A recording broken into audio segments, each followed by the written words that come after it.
ಎಲ್ಲರಿಗೂ ನಮಸ್ಕಾರ. ನಾನು ನಿಮ್ಮ ಪ್ರೀತಿಯ ವಿನಯ್ ಗೌಡ. ನಿಮ್ಮೆಲ್ಲರಿಗೂ ಗೊತ್ತಿರೋ ಹಾಗೆ ಒಂದು ಇನ್ಸಿಡೆಂಟ್ ಆಗಿದೆ. ಆ್ಯಂಡ್ ಈ ವಿಡಿಯೋ ಮಾಡ್ತಿರೋದು ಏನಕ್ಕೆಂದರೆ, ಕರ್ನಾಟಕದ ಪ್ರತಿಯೊಬ್ಬರಿಗೂ ನನ್ನ ಕಡೆಯಿಂದ ಕ್ಷಮೆ ಕೇಳಬೇಕಾಗಿತ್ತು. ದಯವಿಟ್ಟು ಕ್ಷಮಿಸ್ಬಿಡಿ. ಕಳೆದ 4 ದಿನಗಳಿಂದ ನೀವು ಟಿವಿನಲ್ಲಿ, ಯೂಟ್ಯೂಬ್ನಲ್ಲೆಲ್ಲ ನೋಡಿರ್ಬೋದು, ಒಂದು ಮಚ್ಚಿನ ಕತೆ ನಡೀತಾ ಇದೆ. ಅದಕ್ಕೋಸ್ಕರ ನಾನು ಕ್ಷಮೆ ಕೇಳಬೇಕಾಗಿತ್ತು. I am really sorry. Specially ನನ್ನ ಫ್ಯಾನ್ಸಿಗೆ, ನನ್ನ ಫ್ಯಾಮಿಲಿಗೆ, ಪ್ರತಿಯೊಬ್ಬರಿಗೂ ಸಾರಿ ಕೇಳಬೇಕು ಅಂತ ಈ ವಿಡಿಯೋ ಮಾಡ್ತಿರೋದು. ಮೊದಲನೇದಾಗಿ ನನ್ನಿಂದ ತೊಂದರೆ ಆಗಿರೋದು ನನ್ನ ಫ್ಯಾಮಿಲಿಗೆ, ನನ್ನ ಹೆಂಡತಿಗೆ, ನನ್ನ ಮಗನಿಗೆ ದಯವಿಟ್ಟು ಕ್ಷಮಿಸ್ಬಿಡಿ. ಅದಾದಮೇಲೆ ನನ್ನ ಸ್ನೇಹಿತರಿಗೆ ತುಂಬ ತೊಂದರೆ ಆಗಿದೆ.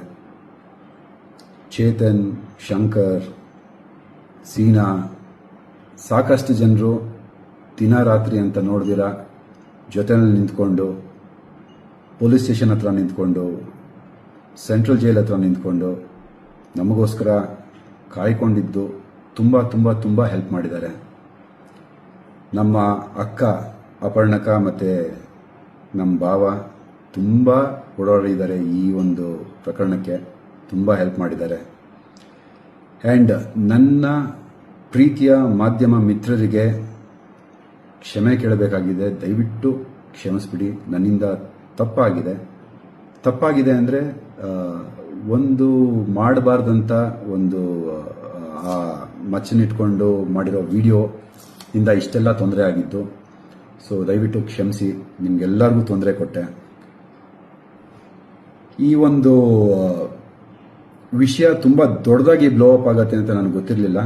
ಸೊ ಇಷ್ಟು ದೊಡ್ಡದಾಗಿರೋ ವಿಷಯ ನಂದು ತಪ್ಪಿದೆ, ಇಲ್ಲ ಅಂತ ಹೇಳ್ತಿಲ್ಲ. ಬಿಕಾಸ್ ನನ್ನ ಎಚ್ಚರಿಕೆನಲ್ಲಿ ನಾನು ಇರಬೇಕಾಗಿತ್ತು. ಈ ಥರ ಒಂದು ಇನ್ಫಾರ್ಮೇಷನ್ನ ನನ್ನ ಫಾಲೋವರ್ಸ್ಗೆ ನಾನು ಕೊಡಬಾರ್ದಾಗಿತ್ತು. ದಯವಿಟ್ಟು ಕ್ಷಮಿಸ್ಬಿಡಿ. ಆ್ಯಂಡ್ ಸಾಕಷ್ಟು ಸಪೋರ್ಟು ಮಾಡಿದ್ದೀರಾ. ನನ್ನ ಬಗ್ಗೆ ಮಾತಾಡಿರುವಂಥ ಮಾತುಗಳನ್ನೆಲ್ಲ ನೋಡಿದೆ. ನನಗೇನು ಬೇಜಾರಾಗಿಲ್ಲ. ನೀವು ಮಾಡಿರೋದು ನಿಮ್ಮ ಕೆಲಸ. ನನ್ನ ಕಡೆಯಿಂದ ಕ್ಷಮೆ ಇರಲಿ ಅಂತ ನಾನು ಕೇಳ್ತಾ ಇದ್ದೀನಿ.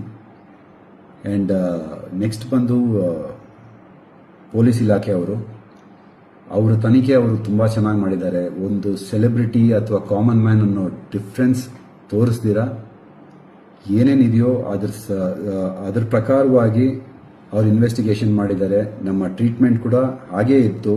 ಒಬ್ಬ ಕಾಮನ್ ಮ್ಯಾನ್ಗೆ ಹೇಗೆ ಟ್ರೀಟ್ ಮಾಡಬೇಕೋ ಹಾಗೆ ಟ್ರೀಟ್ ಮಾಡಿದ್ದಾರೆ. ದಯವಿಟ್ಟು ಅವ್ರ ಮೇಲೆ ಯಾವುದೂ ಅಲಿಗೇಷನ್ಸ್ ಮಾಡಬೇಡಿ.